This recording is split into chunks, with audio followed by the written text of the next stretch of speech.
living on a disk, floating through space, with a tiny sun.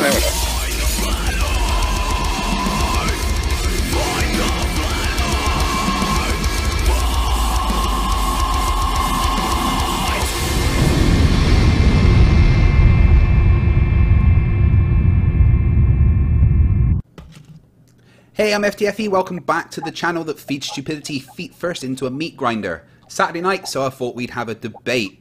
I've got Flat Earth Jesus with me to debate. We'll get to him in a second, but first of all, we'll get to the man, the legend. Steve, how you doing, sir?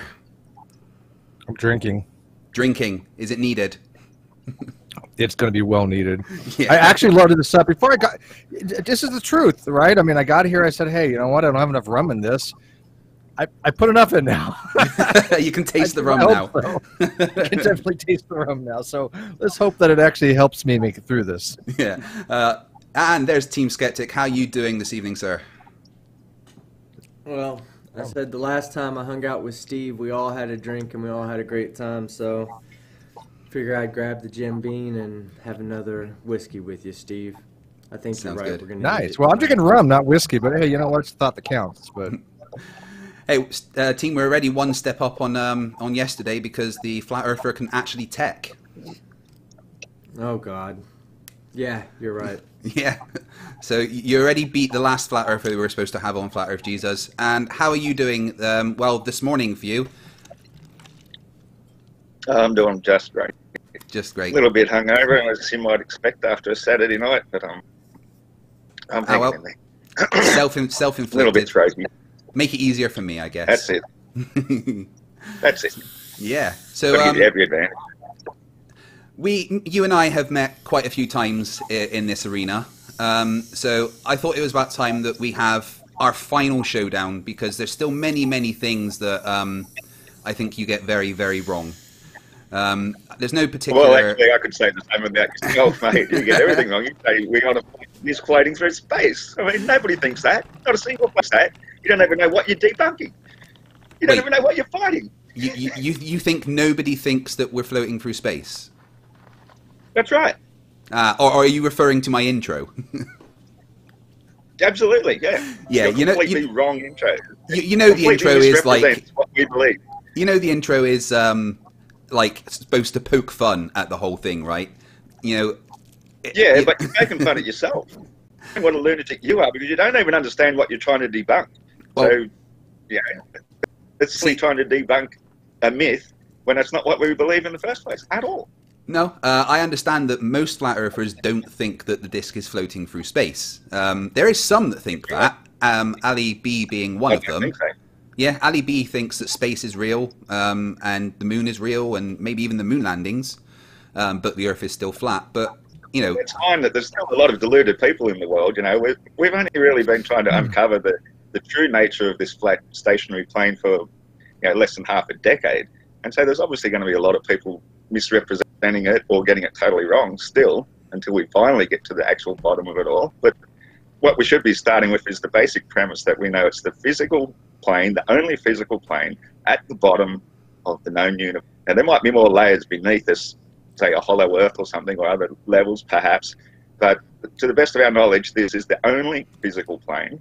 I believe the moon is physical, definitely, but it's also an artificially created satellite, which we'll probably discuss when we start talking about the tides, because as far as your explanation on the globe for having tides is completely ridiculous. You say the gravitational pull of the moon pulling the water, and yet it's also got a high tide on the opposite side of the globe at the same time.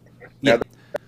Now, combining the gravity of the Earth and the moon together and creating just one massive big tide on the side of the moon and a completely seriously low tide on the opposite side. How can you have two high tides with one moon? You simply can't. That's not by the way, that's not exactly how it works with the water and the moon. The moon doesn't pull the water.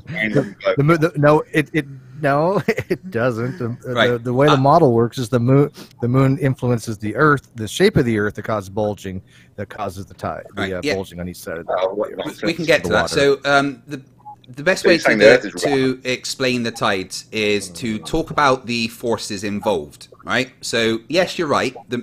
There is a tide on both the right and the left of the Earth here. Okay. Now, impossible if that you use the happens. Okay, so look at this diagram, all right? Now, what the arrows here are indicating is, right, imagine that the moon is on the right-hand side here, okay? So the larger arrow is on the right is where the largest gravitational force is. The arrow in the middle is, you know, the medium gravitational force, and the arrow on the left is indicating the least amount of gravitational force coming from the moon. Now, what you need to realize is it's all about the sum of forces. The description of tidal force is it's a moon's gravitational pull in a specific location on Earth minus the moon's average gravitational pull over the whole Earth.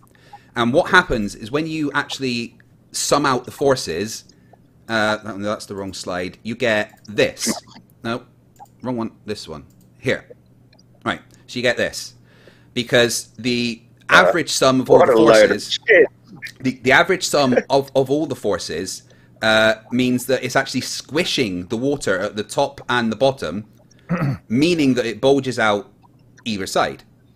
And it's not just... It's spherical too. You're showing a 2D model. You're showing like a very flat 2D circle. I'm showing you a two-dimensional representation of, you can imagine that this is 3D, okay? Yes, it's a 2D picture. Yeah, you have to use your imagination. We can all imagine that is 3D and as a representation of what is going on. And like I said, because the moon is on the right-hand side, the gravitational pull of the moon is much less on the furthest side away. So you've got a sum of all the forces. And when you so have you seen the tides yourself? And have you ever watched the moon approaching? And as the moon approaching, the tide is getting pushed in front of the moon, as I have done personally multiple times. So you're living in this fantasy world where you're making these assumptions that there's a gravitational pull of the moon, which is an utter load of shite. There's no such thing as gravitational pull. You can't pull water. You can pull the container it's in, but you can't pull water. It's like trying to say you can rake water with a bloody leaf ring or something. Why can you not pull water? Right. Water. So, but you can repel water, and that's exactly what the moon does with the very force that keeps the moon aloft, is it's actually repelling the water and pushing the tides in front of it. And then because it's pushing the water, once the moon reaches a continent, the water stops. All right, sorry, team. Getting higher, and that's recede, and that creates a tide. Right, Jesus, stop one second. The moon comes back around again 24 hours, 50 minutes later, and pushes it again. Pump the brakes! Okay, all right, stop. Ross, relax. Hang on. Simple as that. Oh my God! Well, I'm not trying to interrupt you, because everything you're saying is intriguing, or interesting. I'm sorry, interesting. Well, that's right. I'm giving you a. What I do want to know is there but I mean, is there going to be a? I just want to know, is there a structure to the debate, or is it just simply a free flow conversation? Yeah. Okay, great. That's all I wanted to know. It's us trying to say this was the worst start. Okay. Right. Steve, great call on the. The goal is at the end. We're gonna count who had the most brain cells killed at the end of this. That's going to be the measure of how successful somebody was. So you probably win hands down. Yeah. Let me talk about what you said about what you can't pull water. Well, our model says that that's not true because everything can be pulled by the gravitational force. And when you look at the ocean, it's the Earth. The gravitational force is acting on every individual molecule, the same way it would act on anything else, because gravity is, again, it's about the sum of forces. It's more about the sum of the masses and the amount of gravitational influence those masses have on each other. But you can't even explain how if the Earth is orbiting the sun, so the Earth is moving 1.6 million miles every day, how the moon is even clinging to us just with gravity when, of course, sometimes it must be in front of us and other times behind. I tried asking you this in the very first debate and you could never give us an answer. Say it's in a gravity well or something like that. But it doesn't explain how going a linear trajectory, 1.6 million miles every day, has something orbiting us at just 1,280 miles per hour, allegedly. It's called vector addition. Ross, the term you're looking for is vector addition. When you have summation of vectors, when you have summations of vectors, tip to tail, you'll be able to plot out exactly what the net force summation is applied to an object when you take all the summation of all the forces being So if you obscure it in fancy words, you can explain illogical actions. Gotcha. Right. Well, I could bring it down. I could bring it down to your level if I need to. Yes. Okay. Right, Ross. Have a look at this image. So when I talk about gravity wells, this is what I mean. Okay. This is the Earth-Moon system. All right. It's a 2D representation of a 3-dimensional effect, but this is what I mean by a gravitational well. That Earth-Moon system is what is orbiting the sun. It's not that the moon is a separate entity, because it's the sum of the gravitational, the sum of the masses of the Earth and the moon that are creating this well, and that well, that dip that you see, that is what is orbiting the sun. So because the Earth and the moon are both in this well, they are. That's what's going around. Really that doesn't look to scale to me. No, it's obviously not to scale. But that's fake. The simplest way that I can then explain. That's not real, though, right? No, that's fake. CGI. The fakery. CGI, just like what's behind me. Can I interject something here? No motion of the Earth has ever been detected. Oh well, we can get to that. But Team wants to say something quickly. I would just like to say that when you're thinking about the Earth and the Moon orbiting the Sun and the Moon orbiting the Earth, the way you really need to think of it is as the Moon is actually orbiting the Sun, and the Earth is influencing the Moon's orbital path around the Sun. So yes, it appears from our reference frame like the Moon is circling around us, when in reality it's just that the Moon is circling around the Sun, and the Earth is an additional gravitational influence, influencing the path which it takes as it orbits the Sun. Well, that's not actually the globe model whatsoever. That really is the globe. It really is. Right. That actually is the model. Which would mean that at times it is in front of us, and at times behind us, as we're still going the 67,000 miles per hour, often away from it or often towards it, and yet somehow we attract it with gravity and repel it with gravity, and the sun's gravity holds us in place, but it doesn't pull the moon away from us. And our gravity doesn't move down to us. Gravity is so selective and magical. I got a suggestion, Craig. I got a suggestion. How about we start a GoFundMe and we all chip in? We buy Ross here Kerbal Space Program, and have him for a month play it straight so he learns some basic orbital mechanics. Yeah, that'd be awesome. We could do it online. We can stream it. I think you'd enjoy that. Programmed with is going to make a difference. I understand reality because I go out and observe reality. I know how it works. I watch it for myself. I see the tide coming ahead of the moon, not being pulled by the moon. I know that the moon is repelling the water to push the tides out from it. It's not dragging them around, which it can only do once per day with one mass only, despite explanation should try to give to it and say, oh, well, it creates bulges and pushes outwards at the backside and all the rest. I can't believe the insanity that you guys actually suffer from to believe what you have to believe and convince yourself that that's reality. So you obviously never go out and look for yourself. As I said, when you're saying about the moon being in front of and behind, that's really irrelevant because it is this system that is orbiting the sun.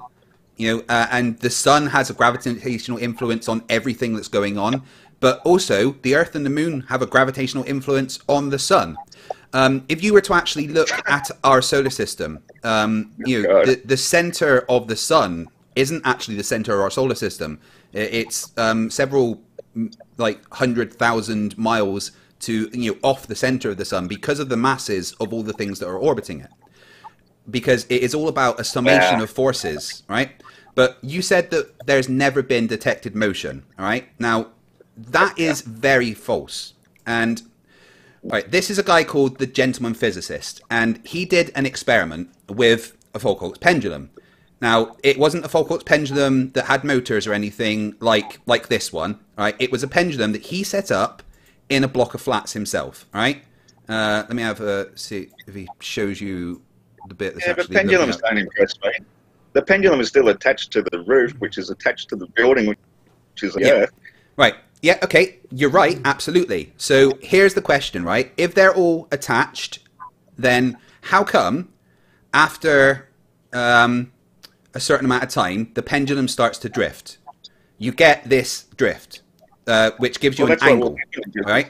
And using wait, Ross, wait. Using this angle that you get based on the drift, you can actually calculate your position from either the North Pole or the South Pole, depending on what hemisphere you're in. Okay, so what you got here was, I think it was about over 45 minutes. It got an angle of 7.89 degrees.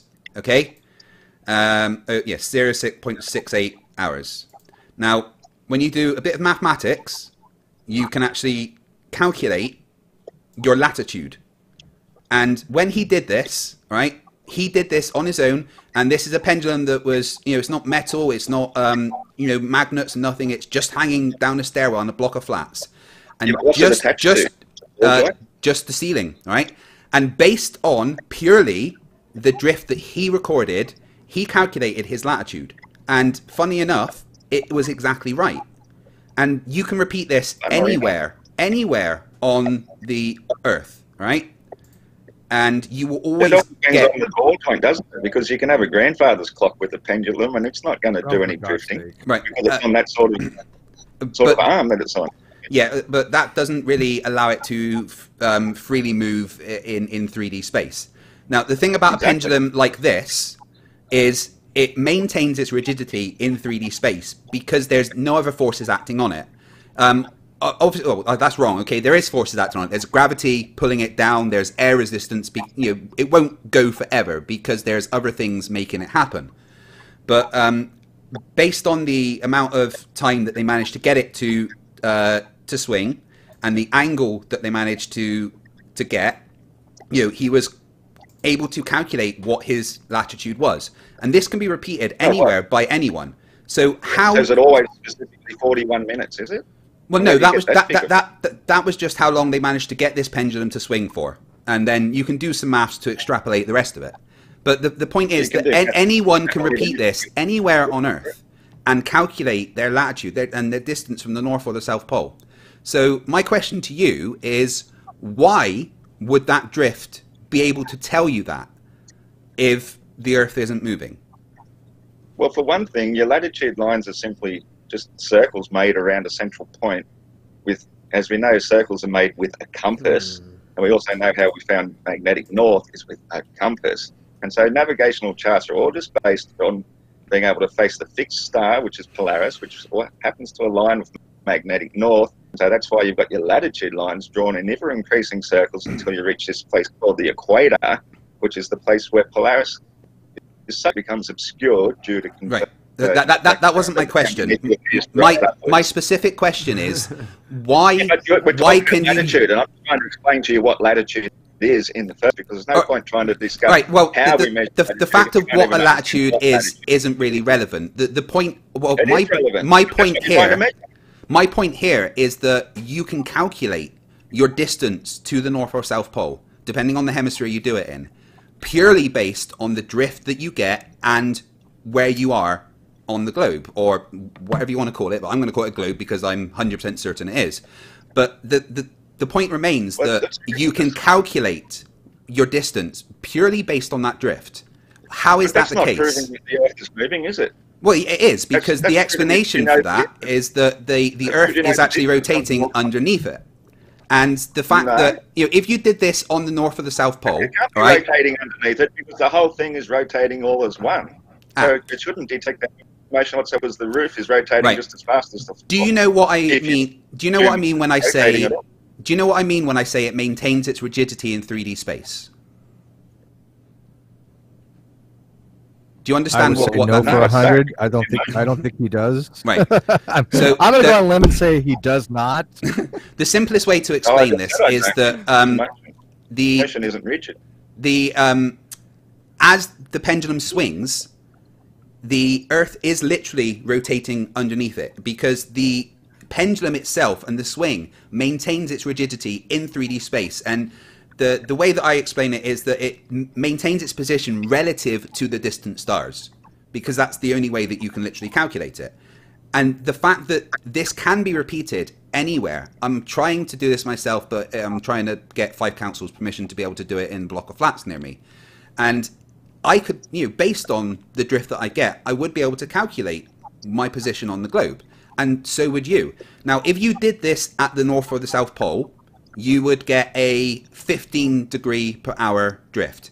If you did it on the equator, you wouldn't get any drift.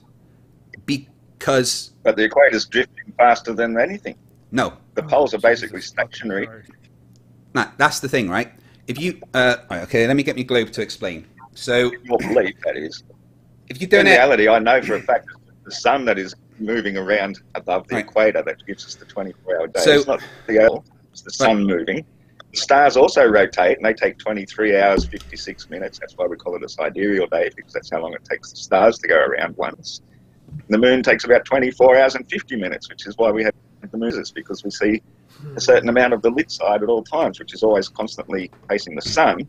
Once per month, it's facing us as well, because they're opposite each other. So we see okay, but you still haven't answered my question, Ross. And my question is, why does that drift happen, and why does it correlate to your position on the globe? Well, I don't agree with you. I think you're just making up nonsense. Well, no, this is... these are validatable data. You're trying to say it... This is why I'm saying this can be repeated by anyone. This isn't the only video showing this online, but this is my particular favorite, because the pendulum is made of plastic and the wire is fishing wire. There's no metal or anything, so there's no magnets or anything. And it was a very basic experiment that anyone can do if you've got a tall enough building. Well, that's now, fine, that's fine if you want to agree with that. And maybe there are some forces at work that allow this to happen, which... Okay, so what are those forces? What? I don't know. How would you explain it on a flat Earth? Real simple. Yeah. Craig can explain it using his model. I mean, and all you got to do is know a little about math, and you can take any, I think it's probably the cosine of theta relationship between the equator, where you're going to have no drift, or 15 degrees drift on the poles, and you can, anywhere in between, you can find out where you're at. I mean, you can do this anywhere in the world and get your latitude on it. So how would you explain this? Let me finish. How would you explain this, if this was the case, how would you explain it on a flat Earth? Give us your model. Well, the thing is, we don't know enough about flat Earth model to understand what exactly is moving. We see the motion of the stars, we see the motion of the sun and moon, right? And obviously they are energetic forces that do influence on everything on the Earth. But we haven't detected any motion of the Earth. Like, is the Earth spinning like a record with the center, pole being the North Pole? Something it's quite entirely possible, but I don't think so. But it's definitely a possibility. So there's a thing about what you just said about if the Earth was spinning like a record. The motion that's detected is in 3 axis. If you use a fiber optic gyro, you don't just measure a drift in one direction. You measure a drift in. So as the globe is turning, you measure it in all 3 axes of the globe, and a fiber optic gyro will show those 3 axes wherever you are. Bob Nadell proved that himself when he literally fired up his fiber optic gyro from scratch on his desk, and it instantly started picking up those 3 axes of rotation. Now, that's not the only evidence that the Earth is moving. Do you know what the Eötvös effect is? I'm probably saying that wrong. I apologize to any people that know how to say that properly. Right. The Eötvös is the perceived change in centrifugal force based on what direction you're traveling. So we know, you can see the globe behind me, right? It's going from west to east. So if you are also traveling east, that means that you are increasing your centrifugal acceleration, which means you will get a reduction in the amount of perceived gravitational force. If you're traveling west, then you get a reduction in the centrifugal force, so that it will have a perceived increase in the gravitational effect. And I've got a... actually, right, so let me just show you this video. Let him finish. Let me show you this video, right? Let him finish. A pilot from Australia, Wolfie6020, did the experiment himself. Okay, he took his scale with his calibration weight of 500 grams, and he calibrated it to make sure it was 500 grams. And then he got on a plane that was traveling west, and he got on a plane that was traveling east. And what he found was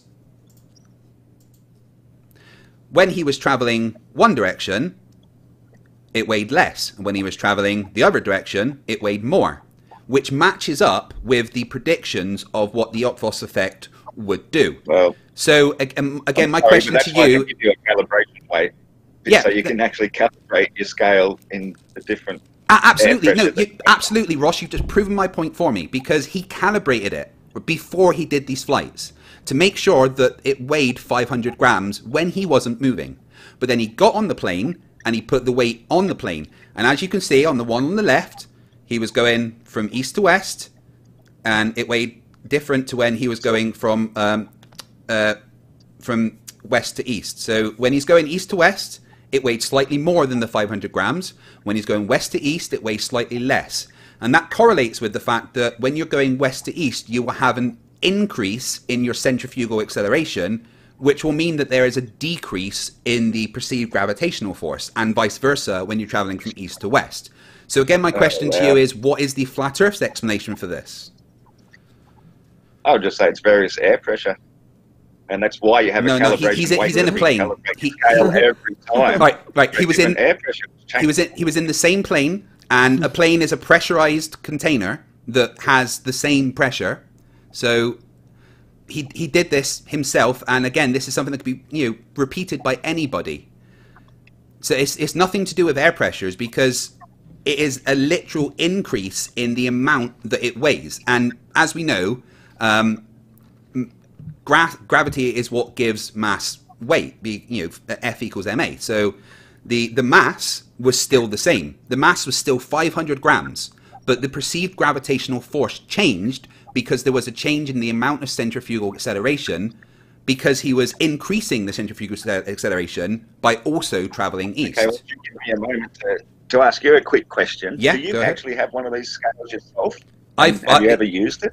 I've got a set of scales that are very similar to that, but I haven't done this particular experiment myself. But that's and you know what happens every time you go to use a set of scales is you have to recalibrate it every single, because the air pressure is constantly changing, the temperature is constantly changing. There's so many variables that would affect. And that's why he calibrated it before the flights. He calibrated it before the flights to make sure that it was showing 500 grams.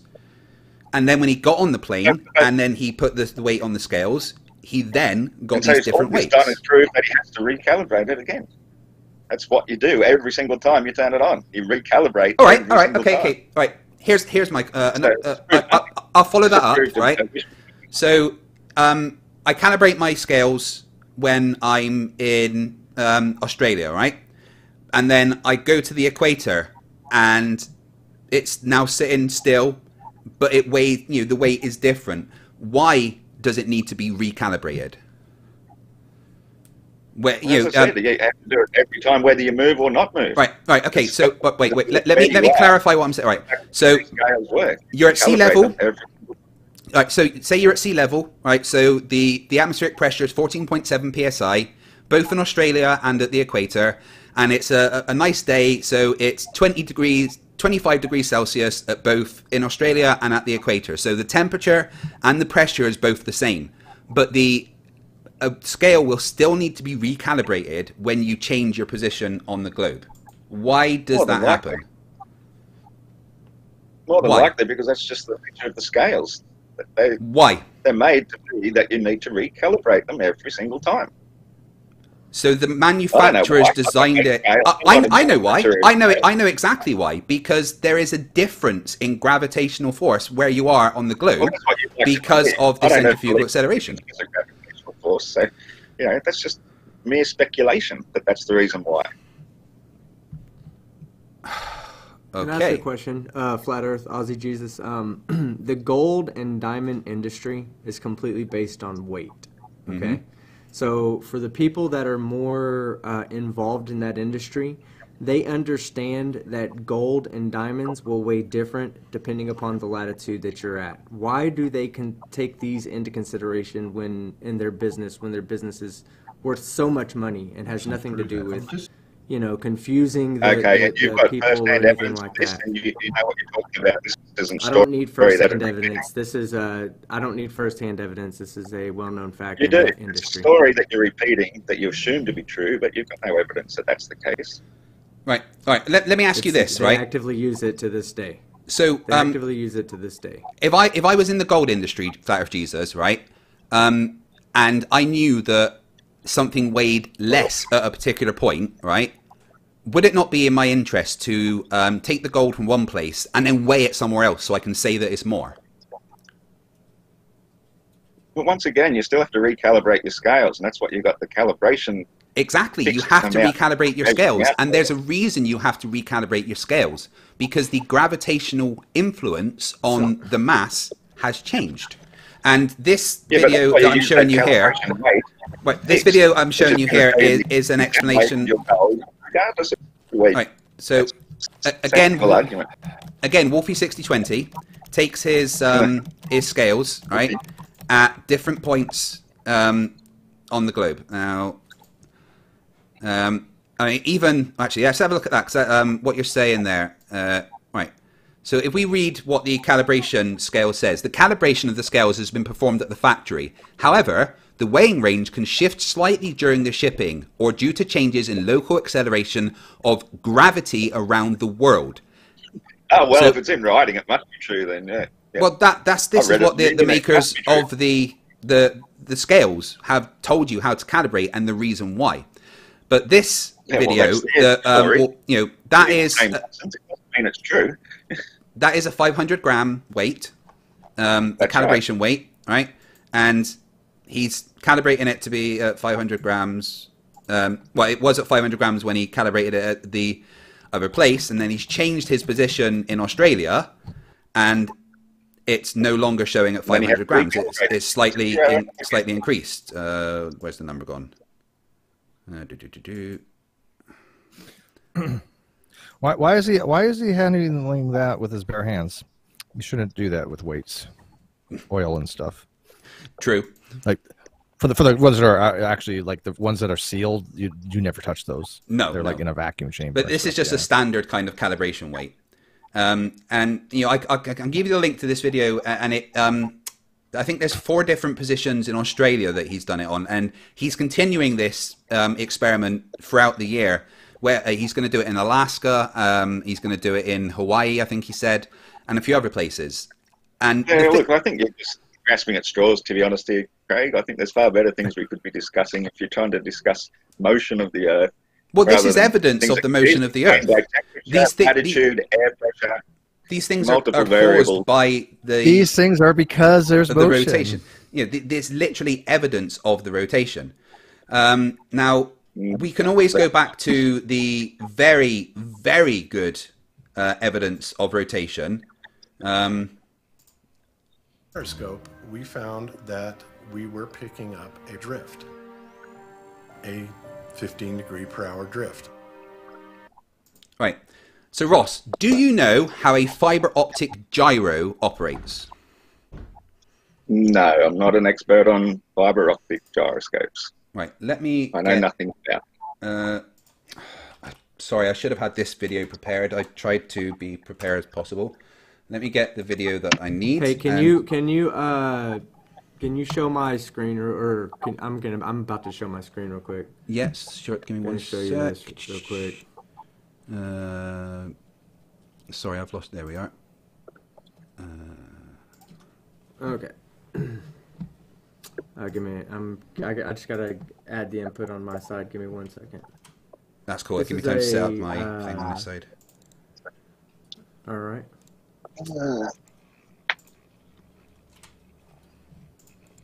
All right. So Ross, this right here, this chart is the local price of gold in different cities.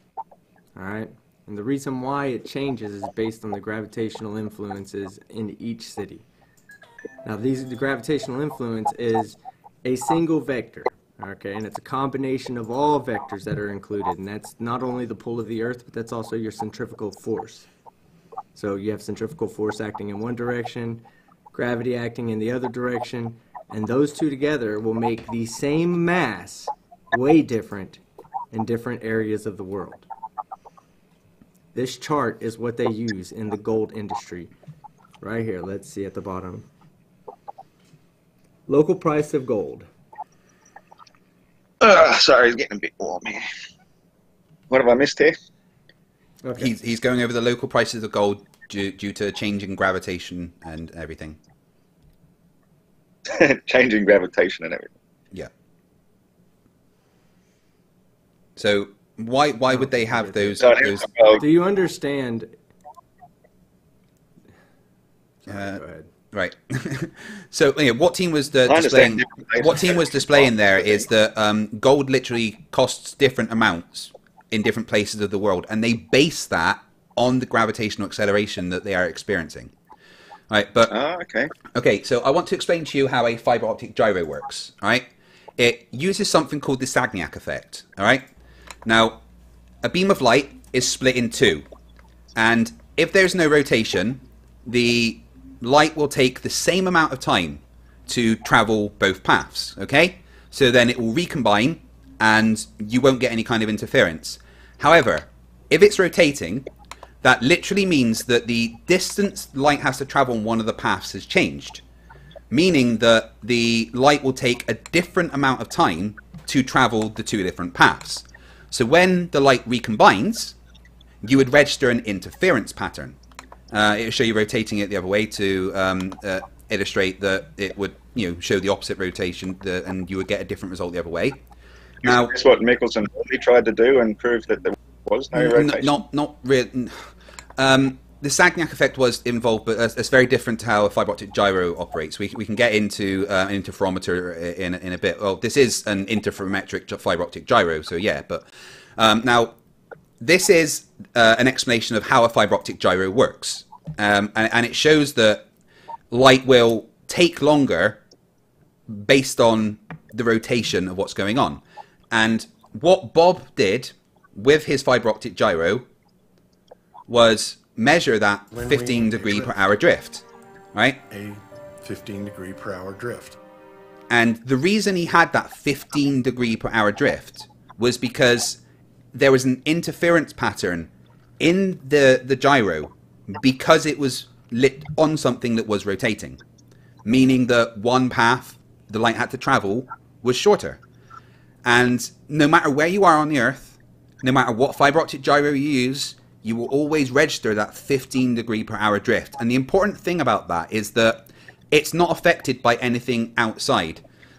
This entire apparatus is enclosed. It's encased. There's nothing coming from the outside. There's no light shining on it from the outside. It is literally inside, and it's not being affected by anything else. Which means that the only thing it can detect is the movement of what it is on. So how does a fiber optic gyro measure a 15 degree per hour drift if the Earth isn't moving? Yeah, well, the sun itself is an energetic force that is moving 15 degrees per hour above us. Perhaps it's this energetic force that has the influence on this particular instrument. Picking up on is the motion of the sun, not necessarily the Earth beneath it. It would happen at night as well. Yeah, well, the sun is still moving around us, even if it is nighttime. It's just on the other side of the plane at the time. But as I've explained to you, it's encased. It's not registering anything from outside of the gyro. It is literally just inside the gyro. Also, I don't know of any electromagnetic interference that can slow down or speed up light, because light can't be sped up or slowed down. Am I right in saying that, team? I think that's actually quite a good angle to be going down if we want to discuss the nature of light, because I think that's one of the greatest misunderstandings why people don't understand how the flat Earth works, is because we don't really understand the true nature of light and what the difference is between sunlight and daylight is. And I think if we can sort of discuss that... What? Reverse. 10-second rewind, please. The difference between sunlight and daylight. Do you want to explain that for me? Sure. The light that we get that we call daytime, like in the room I'm in at the moment, for example, there's no direct sunlight whatsoever coming into this room. It's basically an underground basement, this particular room that I'm in. The windows that are up the top over the other side are basically at ground level. The sun is over the complete other opposite side and above us, and yet this room is still filled with light. And the reason that is because the atmospheric gases of the atmosphere themselves glow and create daylight as we see it, as opposed to direct sunlight. Now, direct sunlight is when we can see through the atmospheric gases and we see this apparition that we think of as the sun. And that will create direct light, which creates shadow. Right, so let me just say if I got this clear. Daylight isn't the sun, it is the glowing of the atmospheric gases. Yep. Because so you're saying the atmosphere is fluorescent. Even in your belief, in your globe model, that has to be the case, because otherwise there would be no night at all. The sun would still be illuminating the entire universe around you. You'd only have one tiny shadow from the Earth, which you'd be barely even able to detect. But because the gases are no longer being illuminated by the sun, they're not glowing. That's why you get the twilight as the sun recedes and eventually turns to nighttime, and we see the stars, which are always there. But it was too bright when the atmosphere was glowing, which is the reason why a lot of people... Ross, do you really know how bad you really are at physics? I mean, to the point of just... I mean, do you have any idea how bad you really are? The amount of disconnect you must have... I'm just curious, are you self-aware to the point that you do not realize how bad your understanding of physics is? Like, how would the light... How would this side be getting lit up by... It's not about physics. Okay, light, and that light has nothing to do with physics. Okay, this is news. So, I'm holding the sun, and this is the Earth, right? Why would this side be lit up? If it's literally being, you know, there's a planet in the way. So why would this side be lit up? No, it wouldn't. But what you'd be looking at outside of the Earth should be all sunlight. If it's not the atmosphere itself glowing to create the daylight. What does that even mean? Well, the sky. Right. So you're saying the light would wait. So you're saying the light would turn around and still light up the other. You think the sun is this massive thing, 93 million miles away, and so the side of the Earth facing it is in daytime. But what about the rest of the universe all around us? How is that not also lit? Unless it's the fact that it's the atmosphere glowing that creates the daylight. It works with both models, however you want to look at it. And what I wanted to say, you're getting light scattering. I think that's what you see the moon in the daytime.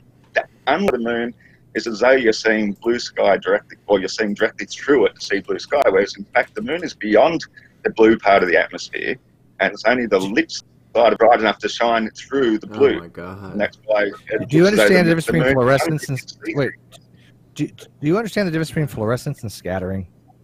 Yeah, trying to get a good image to demonstrate. I'm just every time I listen to Ross, I feel like I'm talking to like a second grader or first grader, or even, you know what? That's probably giving too much credit. Ross, you really need to go educate yourself. Everything you've said is so complete. Listen to me very carefully. Everything you say is completely wrong, start to finish. Everything is wrong. You have to accept this. It's not assumption. This is concrete fact that anybody who has had any education in this whatsoever will tell you. There is not a single person on this planet. There's not a single person on this planet that you're not going to interrupt me. There's not a single person on this planet that has a basic understanding of physics that's going to think you have a clue what the fuck you are talking about. Ever.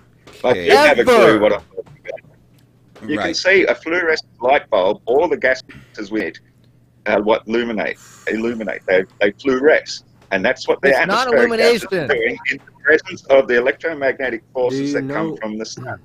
The sun itself produces no light. It's the apparition created in the atmosphere glowing as a result of the radiation of the sun itself. No light, except we can measure photons from it. We can. Do you know what spectroscopy is? We can actually see the elements in the sun by spectroscopy. It doesn't have any photons. Okay. No, but you're seeing them through the atmosphere, and you're thinking that illusion that you were seeing is the sun, but it's not. That's the illusion in between you and the sun. Right. The sun itself is like a black hole. Right. So it's not just that we can see the sun, Ross. We can actually measure the byproducts of the nuclear fusion that the sun is undergoing. Because we see them through the atmosphere. No. We can measure the byproducts of fusion, gamma rays, microwaves. You know, all neutrinos. These. Yeah, it's not just that we can see the light. There is other things apart from visible light that we can measure that correlates with what a nuclear fusion reactor 93 million miles away would give off. Yeah. I love your little fantasies. I suppose if you look close enough at the North Pole, that's not a refutation. Everything you have is basically you just trying to be silly. People actually go to school to learn these things, and I think that you do them a disservice because all you do is sit back and you say stupid shit, and you think that people are taking you seriously when they're not. No one takes you seriously, Ross. You are a blight upon the community. And the fact that let me finish. All you're used for is comical entertainment. That's the only thing. You have no understanding of any of this. And I apologize to Craig, but for fuck's sake, how much Ross can we take? We've dealt with him forever. He's a complete fucking moron that doesn't have the first clue about the basics of anything. And I get for me, but I'm not going to sit here and entertain. I'm not going to entertain trying to think that he actually understands any of this shit when it's clear that he doesn't. No, we all know he doesn't understand. I really want to see if I can get any understanding in him. I mean, I think the explanations that I'm given are pretty good. Showing how light works, how it's influenced by the electromagnetic forces, and it shows exactly how it works in our atmosphere. I go out and look at sunsets and sunrises and moonrises and moonsets. I go out and look at this stuff myself, and I see the experiments that match perfectly the neon colours of the atmosphere we see and the neon gases which glow the very... Looking at the sunset isn't... You know what this sounds like? I actually did a video on this. I actually did a video on this. Go watch. Everybody who's watching, watch my video on this. It was Orphan. Wait, let me finish, please. Orphan Red came up with the same goddamn stupid argument. I did a video called Orphan Red and Blue Skies, and I explained in great painstaking detail the difference between scattering, between something that's luminescent with something that is bioluminescent, something that is reflective. I went into great detail to explain these different concepts. What he's talking about for like a neon bulb, it has to do with like excitation of photons because you have a drop in energy level when a photon goes from one level of energy to another, and you're going to have it released. That's going to hit something like a phosphorus coating that's going to cause a visible light to be produced from that UV radiation. We understand that these work. There's nothing like that in the atmosphere. I explained this in my video. Go watch it, Ross. Because all you're doing is parroting. All you're doing is parroting Orphan Red right now, and she's a fucking Poe if I've ever seen one. Yeah, Orphan Red is... You don't know that. You don't know the structure yes, of the atmosphere. We do know the structure of the atmosphere, 100%, because, you know, we are in the atmosphere, and we can measure the amount of gases that are in the atmosphere. We also know that there's a pressure gradient. Let me ask you a question, Ross. Let me ask you a question. This goes back to your ionization. Hey, Ross. Let me ask you a question. This goes back to your ionization of the atmosphere to create daylight. Okay. Why do we have nighttime then? Why is there a stop in this ionization? Nighttime. Why does the ionization not increase? Yeah, exactly. Why? The sun goes around the equator, and so it lights about half the Earth. So how come we're not seeing like a much dimmer? How come we're not seeing a much dimmer sky at night? We're seeing dark, as in no light. The only light, no, we see darkness. We see dark. If there's no moon out, you're not getting any light unless you have an artificial light source. Like, Steve, how? That's what we're asking you. How? Right, Flerfs Jesus. Like, stop? Steve and team will both attest to this. Okay, if you're in the middle of the ocean and it is nighttime, it is like you're in the void of blackness. There is no light. You can't see shit. Yeah, absolutely. You can't see anything. There is absolutely no light. I've been in conditions where so dark that when I went. That I could not see my hand in front of my face, and when I light a little cigarette and that lighter goes off, it's like an atomic bomb. I mean, it's so bright because you're in pitch black, pitch freaking black. Well, I think you're fooling yourself, to be honest, because I often go walking at night, come around here, and on the darkest of nights, the stars are so bright it's almost like I can see clear as day. Out in the ocean with no artificial light around whatsoever, the starlight would be so... Ross, I'm not making this shit up. There's millions of people around the world that are in navies that will be at sea in the middle of night, and if there's nothing. It is like you're in a void. It's spooky. It's scary. Where do the stars go then? Maybe on an extremely overcast night, you might be correct. But apart from that, the starlight would be so bright that you'd be able to almost... All right, so, all right, let's just assume that it's a completely overcast night. There's no moonlight. You can't see the stars. Why is it black? Well, because the clouds are blocking all the starlight, aren't they? So why can't I see the sun? Because it's too far away. No, it's the still Earth above is still me. really, really big.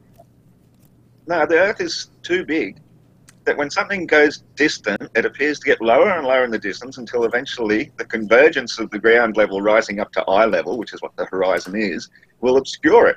And the more further it gets, the more obscured it is, then the less influence it will have on the atmospheric gases, which stop glowing after the twilight, and then you get darkness. It's pretty straightforward, actually. It's really not straightforward, and I mean, I literally have to draw you a picture to explain. In the globe model, the sun is still shining over the entire universe. You know, the tiny little shadow that the Earth would be making at night time would have to black out the entire universe, Ross, and make all the stars big. What are you talking about? This is the ground. Right? This is the ground. That's all right. so dumb. All right. Here's the sun. Okay, and here's someone on the yellow dot. All right, and here is someone. Okay, I had. All right. Yep. Now, no matter how far away you are, the sun is always going to be above you. There isn't no point and no reason why the sun will all of a sudden be down here. There's literally no reason at all for that to happen.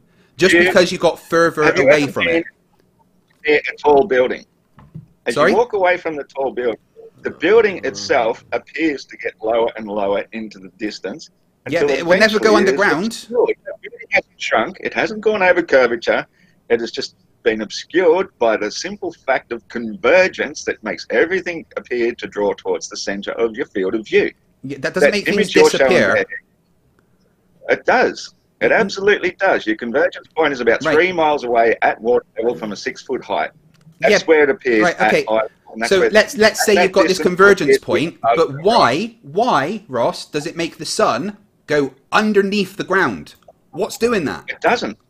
Then it's not if it's not underneath the ground, right? The ground is appearing to rise up to eye level at all times. Right. When the sun is sufficiently far enough away, it is obscured by that point because you can't see through it. It's simple as that. It's not going to be below anything. It's just your complete misunderstanding of how perspective and convergence work. Didn't you say that you watch sunsets and sunrises all the time, Ross? But Ross, did you not say you watch sunsets and sunrises all the time?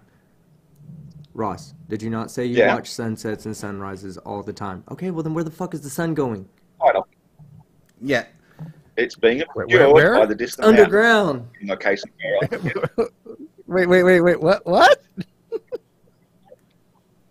Where I say it, as the sun recedes sufficiently far enough away, the mountains in the distance obscure it. And then the lights of the lit sky. That doesn't happen on the ocean. Yeah, Ross, there's no mountains at sea. On the ocean, Ross. There's no mountains in the sea. It happens at sea level. You're still suffering the same problem of convergence. It's the horizon is always eye level. No, it's not. The horizon is not always eye level.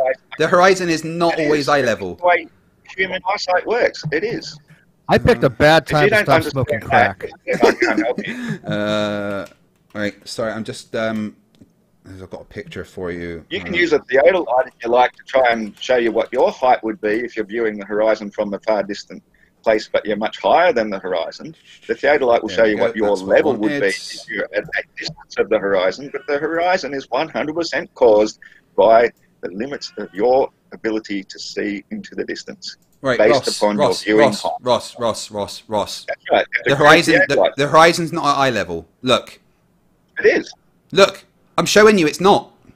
I'm literally showing you right now it's not. Level, yeah, I just told you what that theodolite is doing. That is showing you what your height would be. No, that is it. Right. Ross, stop. There is 2 points there, okay? You have references, right? There's one that both of these.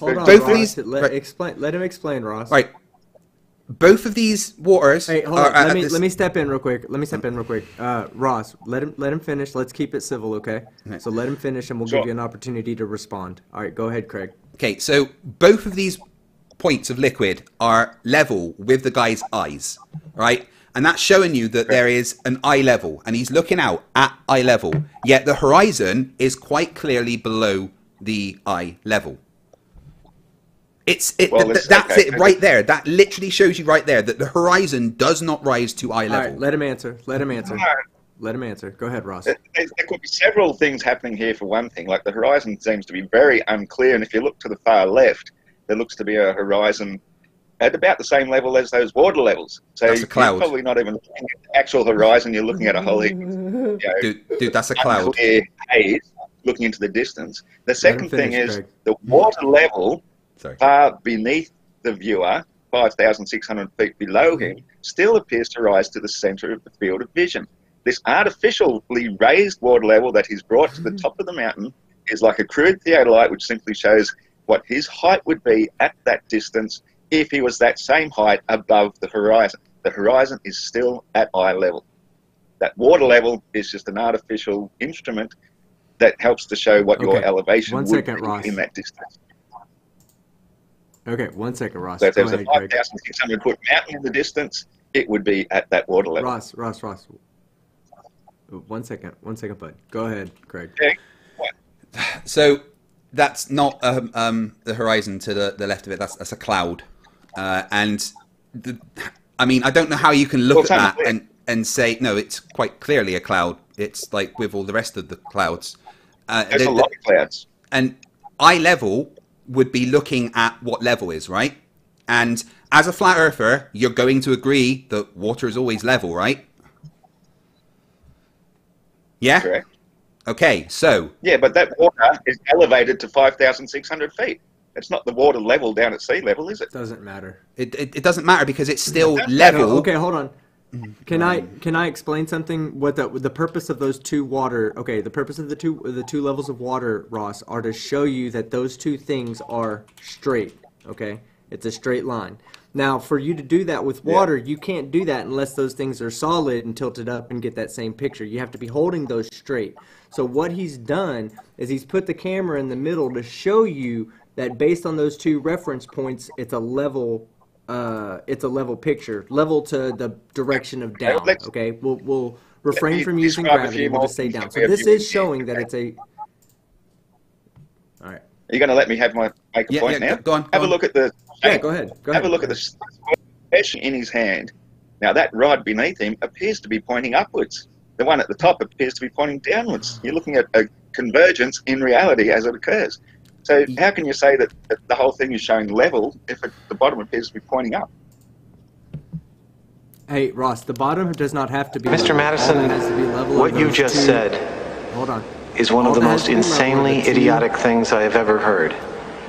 At no point in your rambling, incoherent response were you even close to anything that could be considered a rational thought. I'm sorry, I don't know what happened there. My bad. Real-life convergence as it appears, and you go into denial about it.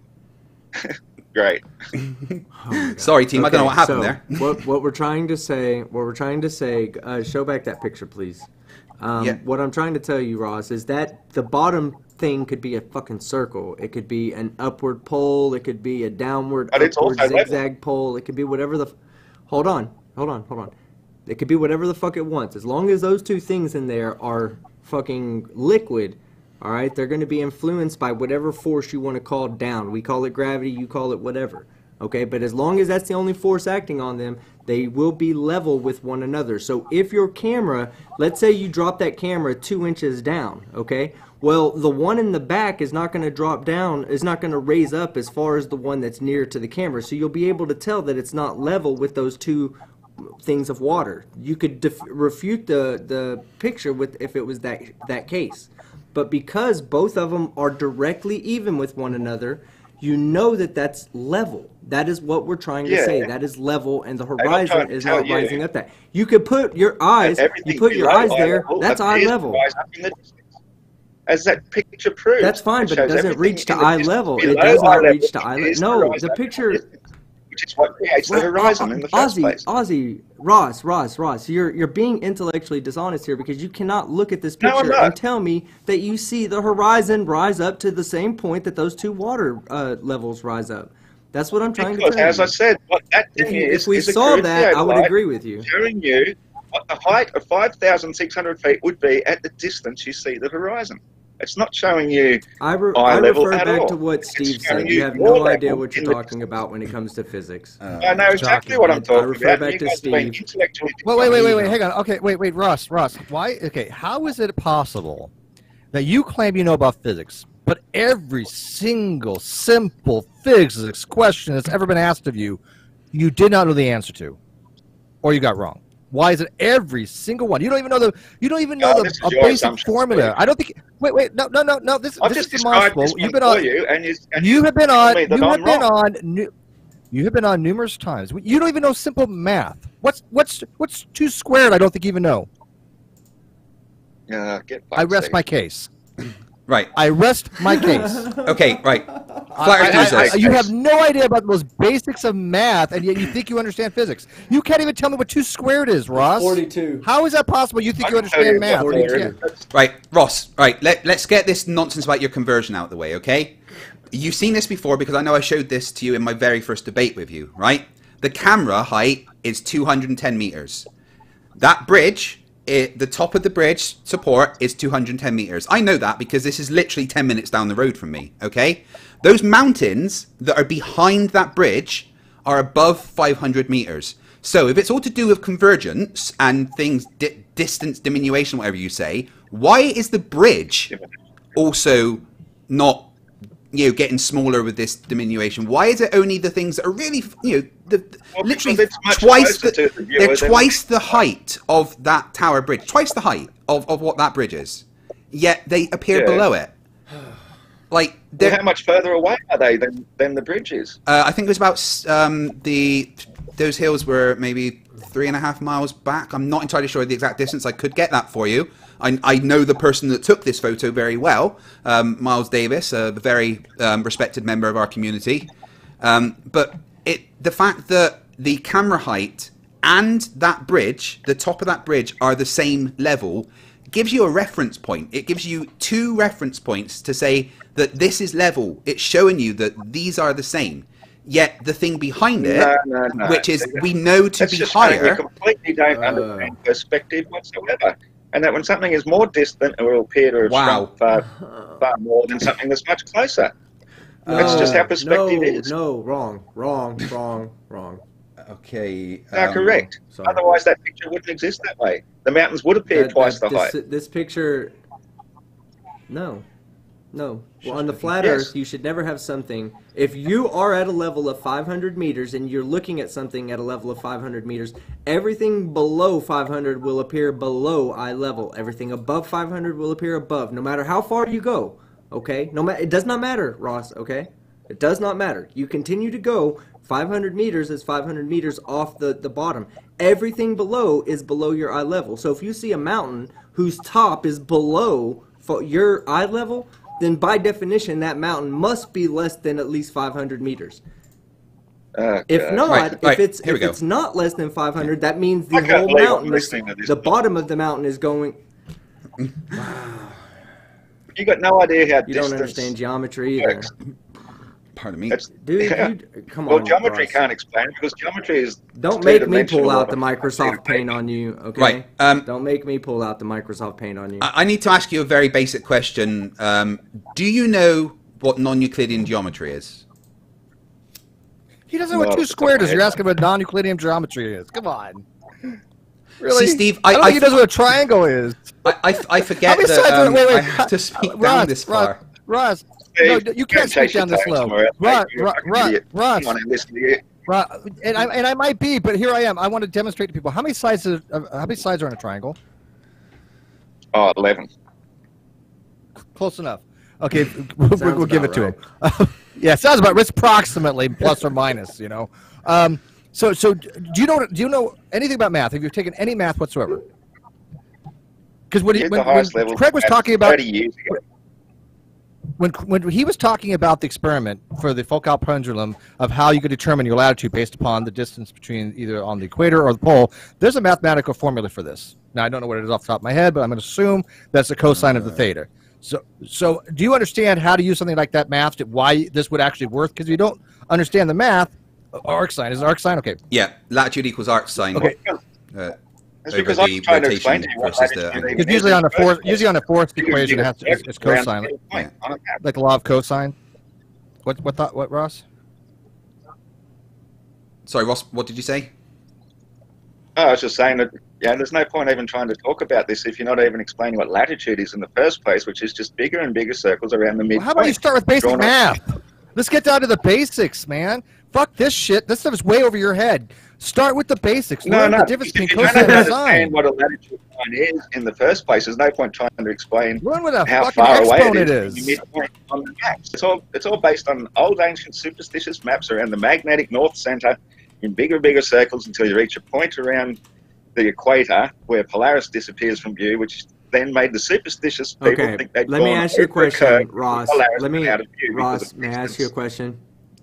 Ross, may I ask you a question? How is it that you can use the southern rotational star to determine your latitude in the southern hemisphere? How is this possible on a flat Earth? There is no southern celestial pole. Right, there is a point when you're in the southern hemisphere that all the stars rotate around. Right. Wow. We know this to be a fact, right? Really? You do know this to be a fact. Really? Is that your answer? Yeah. That's your answer, Ross. I mean, anyone that's ever. All right, wait, Ross. Are you sure about that? You've told me so many times how you go out and look at the sky and stuff, and you're telling me that there is no rotational point in the sky in the southern hemisphere. The Southern Cross in the same place every night of the year, all year round. Why do you think that is? 6 months time, we should be 180 degrees on the other side of the sun, looking 180 degrees in completely different direction, and yet we're still seeing the exact same stars in the exact same place. Now, they do definitely rotate, I'm not going to deny that, but they appear to move right across as one whole body towards the west. They don't go around a celestial pole. And in fact, I would say that all the stars are rotating around Polaris, which is why when you turn your back to Polaris and you look at them, they will appear to be going the opposite direction. You're wrong, Ross. I mean, we know he's wrong, but... and you're so wrong. You're so wrong because you live in the southern hemisphere and you see this nightly. And you could easily go out and test your own faith by going out and go out and just film the Southern Cross, like you say. Film it at night and tell me it doesn't make an arc in the sky. Okay? Tell me it doesn't rotate around a central point. No, hold on. If it makes an arc through the sky, then you're just contradicting what you just said. You said it moves in bulk across the sky. That's what you said. You said, are you saying that it doesn't rotate around a central point? Does it rotate around a central point, or does it move along the horizon? It moves in a big arc, basically. Oh, wow, so it's going around a point then. What do you think that fucking point is, Ross? What do you think that point is, though? What do you think that point is? It keeps on going. No, what do you think that point is? That it reaches South Africa. It keeps on going until it reaches South America. Right, Ross, stop for 1 second. Right. Wouldn't make a... Oh, my God. Ross, right. So, excuse my extremely bad drawing, all right? But this is Australia here, okay? And this is these arrows indicate the rotation of the Earth, right? The sun's here, all right? The Southern Cross is down here. So no matter where the Earth is in this rotation, you're still going to be able to look down and see the Southern Cross. But I look up. You shouldn't have said that. I was about to say, I was going to say, I look down and see the ground. Yeah, okay. We're talking relative here, okay? Assuming that you're on a globe. Specific. This is a flat earther. I know, right? This is the same. If I'm here, I'm up here in right. Ross, stop. I'm up here in Scotland, right? I'm up here in Scotland, right? And Polaris is here. No matter where the Earth is in this rotation, I can always look into the sky and see Polaris because it is relative to my observations from outside of Earth at this point, really far above it. The same for you in Australia. You are looking this way. No matter where you are in this rotation, you're still looking this way, right? Answer this question then. Are you saying that as the Earth is traveling all these ridiculous speeds through the universe, going around the sun, as the sun travels through the galaxy at ridiculous speeds... Relative to what? Wait. I know where he's going. So they always appear to be in the exact same constellations all year round without ever changing any parallax whatsoever. So everything goes around the Earth, especially for the Earth, because Earth is this insignificant little space rock, but all the stars just want to appear the same to us for thousands of years because it just thinks Earth is special, and they just all want to move at various rates, so they always appear exactly the same to us. Right, okay. This is a very ludicrous. bad drawing of the galaxy, okay? We are here, all right? The stars we see are here. These stars are moving around the center of the galaxy with us. That is as simple as that. And the fact is that parallax and stuff does change because historical almanacs will show that we've had a different North Star. And they don't. They absolutely do, because over the years they have had to be updated with the different positions of the stars, and that you can go in. They haven't. Right, just go to BM Furbal's website. Go to MC Toon's website, and he's actually got the historical documents that show that they have actually had to update the position of the stars over the centuries so that sailors can actually navigate properly. It's a fact. I mean, you can say no as much as you want, but these things exist. I'm not lying to you. This is a fact that you can go and find yourself. You're not deliberately lying. I know you believe it, but I don't believe it. I've seen the almanacs, Ross. I've seen the documents that show that we have had to update the positions of the stars over the centuries. This is just a fact. No, you've seen the assumptions. And so the stars drift. So what? But they still show the constellations, which are allegedly billions of light years apart, each individual star. So every night they should be appearing different, not just every year or every 100 years or every 1,000 years. They should be different every night. I just explained to you that the stars that you see are a tiny, tiny portion of the galaxy that is moving around the center of the galaxy with us. So why would they change? Your belief. That's your belief. No, that's my answer to your question. It's not a belief. That is the reality of the situation and the answer to your question. The reality of the situation is they are billions of light years apart in your belief. What now? What now? Everything that's really, really big. Wait, Ross, stop. You just said something really... Ross, you just said something really stupid there. Did you just say that all the stars in our galaxy are billions of light years away from each other? Yeah. Okay, you don't know the model. Do you know the distance from one side of the galaxy to the other? No, because there's no such thing as the galaxy. No, I'm not asking whether you believe in it or not. Hold on. Let me give you a range that you can get. Plus or minus 500,000 light years, okay? Yeah. Ross, now make a guess. You got plus or minus 500,000 light years.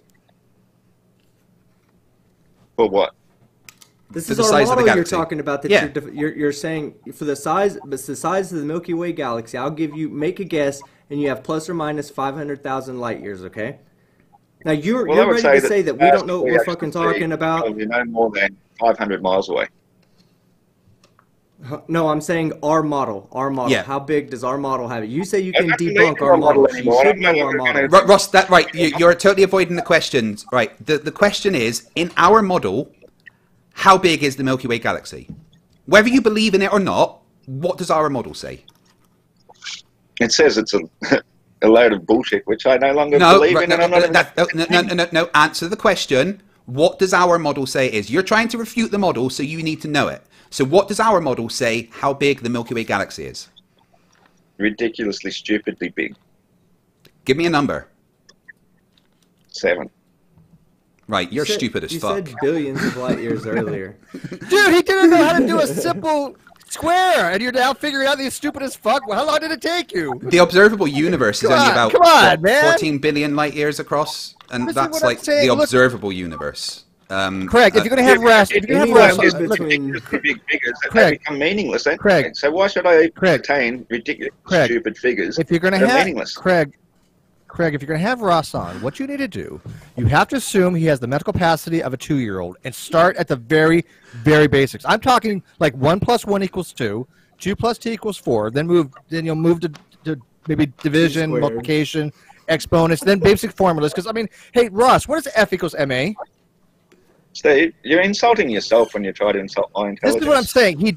You have to start with the very basics. You know it. Stop interrupting me, Ross. Please. This is Ross. Listen to me very carefully. You interrupting is easy. What's happening is what's happening is you have a defense mechanism. When you're called out on your bullshit, when you're called out, when you have to recognize you're a fucking moron, you get very defensive, and I don't blame you. It sucks to be stupid, but you know what? You can change this if you can change it. You can change this if you actually wanted to. There's no reason to get defensive. What you should do is go fucking get an education. Go read a book. Do you have any idea how much you do not know? Pointing back at your own stupid self. Ross, so this is what I'm saying. Why don't you treat him like a child and have a very basic hangout with him? I would be down for that. I will bring a PowerPoint presentation and get into the very basics of physics if you want. Explain things to you which go way above your head, and you just laugh at me and ridicule me. Way above my head? You don't even know what an exponent is. No, you fucking idiot. Right, Ross. Like Sorry, Craig, I'm a little. That's okay. I understand. You know when it comes to Ross, it's just like Jesus fucking Christ. Why do you bother? Ross, I didn't know it was going to be him. By the way, you told me, and I didn't even see it 3 minutes before I came in the hangout. Surprised to me. Can I correct Steve real quick? Hey guys, can I correct Steve real quick? This is a correction only in statement. It's not Jesus fucking Christ. It's flat Earth Jesus fucking Christ. Sorry, you're right. My bad. Ross, just to give you some flat Earth Jesus fucking Christ. The closest star to us is about, I want to say 4.6 light years away. All right, there is no billions of light years in our galaxy. The entire galaxy. Wait. Okay, I want to say 250,000 light years across. And I was going to give him anywhere from negative 350,000 to positive 650,000. Well, maybe I should have said light years. Maybe I should have just. Thank you, Justin French. 4.25 light years. Hey Ross, I've got a question for you. What is 0 divided by 5? Beg your pardon? What's 0 divided by 5? That's stupid. Don't be retarded, Craig. Don't be tarded. Don't be tarded, Craig. Don't be 0 tarded, is man. void. Hey, what's 5? Nothing. What's 5 divided by 0? What's 5 divided by 0? Yeah. Flat Earth Aussie Jesus. Jesus Christ. Has he ever gotten any question right? What's the square root of -1? That's a good one. Oh, I don't great. know. What is it? That's a great one. Oh, for fuck's sake. I. There's no such thing as a negative. That's No, it's just the square root another. of -1 is I. It's an imaginary number. It's a very fundamental constant. I. Yeah. I use it all the time. Like, I is a. Yes, it is. Jesus fucking Christ! Are you this stupid? Wow. I is a symbol that represents a value, and that value is an imaginary number that represents the square root of -1. Right. Okay. I wanna get to some of it. All right, Ross. All right. Let's talk about the moon. Let's talk about the moon and it being an artificial construct. All right. So, Sure. Can you just describe to me what the moon is? Well, no one knows exactly what it is, but I say it's made out of elements from Earth that were smelted, and they're made in such a way that there's with certain quartz, glass-like sort of substances. And as it cooled, because it's got this magnetic property, it's sort of got the same polar force as what the Earth has. And so when you like to put two like magnets towards each other, the same poles, pull one another. So Right. Let me stop. So it's magnetic. As it cools, it gains its magnetic properties. So when it's made, originally it was molten, and that's how they made it on Earth. As it cooled, the magnetic properties developed, and that's what sent it up high atmosphere. And then as it cooled so rapidly, that's why all the bubbles burst on the outside surface to give us what we call the craters, which are nearly all perfectly spherical. A lot of them even have that lump in the middle, which is what you'd expect to see, like when a mud bubble bursts or something.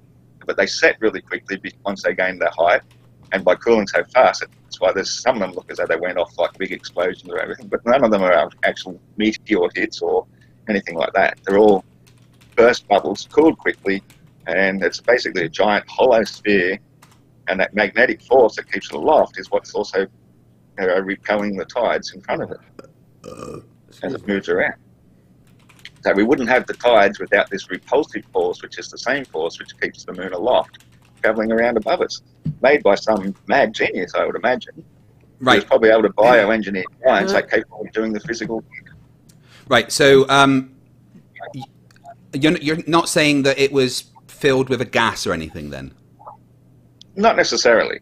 I did used to suggest that as one reason why it was held aloft, but I don't think it actually needs to be. Right. Okay. So, all right, I've got. How big do you say the moon is? I don't know. It's pretty massive. Give me a number. Off the top of my head, maybe 50 miles.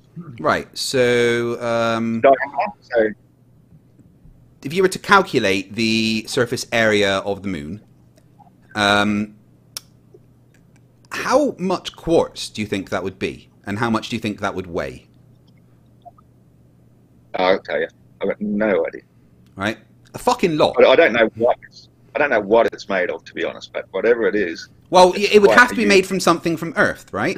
And you say it was dug out of the Grand Canyon. So, go on, team. Quite possibly, that resembles a strip mine. Why don't we see this in? Why don't we see whatever the moon is made out of? Why don't we see that in its spectroscopy when we look at its light? That's where I was going to go. Well, because we're seeing it being illuminated by them. I believe it's possibly semi-translucent, because we can, as we track the phases of the lit side question that we see. Well, you see but whatever makes up, but whatever chemicals greater than the waning side. But yeah. Hear me out for a second. Whatever actual elements that make up the moon will actually absorb spectrums of light as they leave the moon. We should see those absorption lines, and we should be able to tell what the moon is made of based on these absorption lines. Why don't we see that? Maybe we do. I don't know. No, we don't. We really don't. Spectroscopy is a thing, and we don't. Yeah, but it doesn't produce the light. It's just reflecting the light. It's being illuminated by the sun because it's sufficiently high. For it, the sun never sets. And then Ross, what we see of the light is still spectroscopy produced by the and atmosphere. what happens when Okay, light is... right. Right. Wait, I can blow the whole thing wide open here for you, Ross. Right. So, the moon is reflecting the sunlight, you're saying, yeah? Yeah, it's illuminated by the sun, yeah. Okay, so... yeah, technically... Right, wait. So, all right. Now, stay with me here. If the moon is reflecting the sunlight, Oh my God.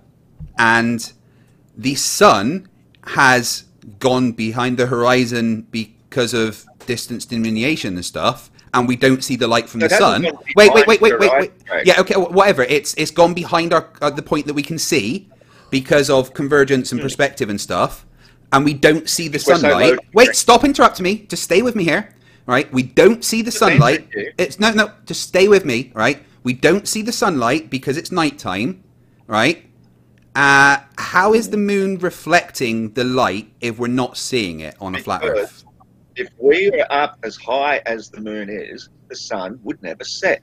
Because we are very low down to the ground, we have this point at the distance called our horizon, which has blocked the sun from our No, view, you missed my point. You missed my point. Right. If you were up as high as the moon, the sun would not set, and you would still see it. It's a height. How high is the moon? I don't know. Again, that's another good question, but I would say it's probably 50 miles high. Maybe higher. I want to point something out here. Flat Earth Aussie Jesus, you're being so intellectually dishonest that you're jumping between belief systems here, okay? Not 20 minutes ago, you told us that the sun does... Hold on, hear me out. Not 20 minutes ago, you told us that the sun doesn't emit light, that it emits some kind of radiation that ionizes the atmosphere, and what we're seeing as a sun is an ionization of the atmosphere. I even asked you very specifically, why don't we see the ionization above us at night then if it's just a flat Earth and the sun is several thousand miles in the sky or however high up it is in the sky?